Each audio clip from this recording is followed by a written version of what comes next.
Welcome to the conversation at airsafe.com. I'm your host, Todd Curtis. On March 19, 2016, a FlyDubai 737-800 crashed while on approach to Rostov-on-Don in Russia. None of the approximately 60 people on board the aircraft survived. Shortly after the crash, I had a conversation with CTV Television of Canada, where I talked about the circumstances around the event and about the airline. All right, we start with some developing news. Passenger plane has crashed. Reports suggest at least 55 people are dead. Nearby surveillance video shows Dubai Flight 981 turn into a fireball, then hit the ground just before 4 a.m. local time. The airline says it is aware of an incident involving the plane. Now, the aircraft, a Boeing 737, crashed as it was attempting to land at the Rostov-on-Don airport about 200 kilometers east of Donetsk.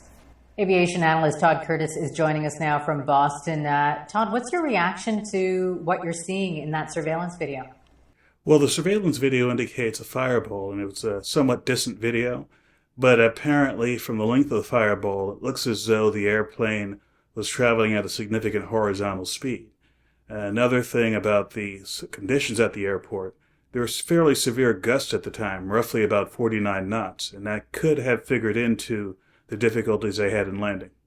Yeah, there were reports of poor visibility. What factor does that play?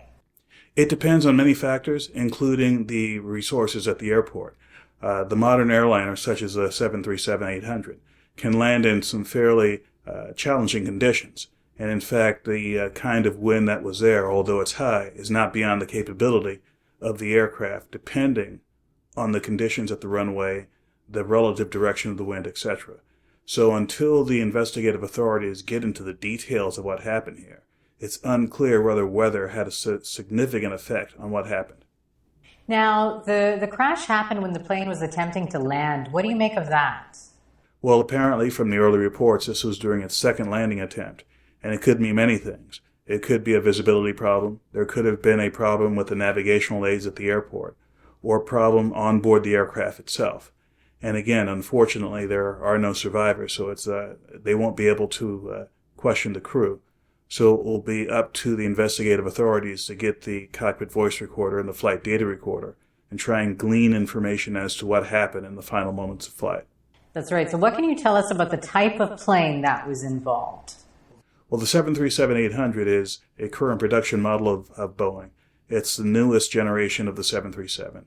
And this particular aircraft was on a fleet of FlyDubai that had 50 of these aircraft. And the average age was only about 3.5 years. So this was a fairly new fleet. This was a fleet that was gathered up in the last few years. And this is an airline which has been operating since roughly 2009. And has roughly 2,800 flights per week. So this is not a small, out-of-the-way airline. This is an airline with a fairly modern fleet, a relatively large fleet compared to most fleets in the Middle East. And it'll be interesting to see what role, if any, the procedures and the organizational structure of the airline, had when it came to this accident.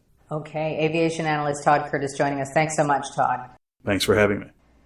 For more information on airline safety and security, please visit airsafe.com. Thanks for listening, and we'll see you next time.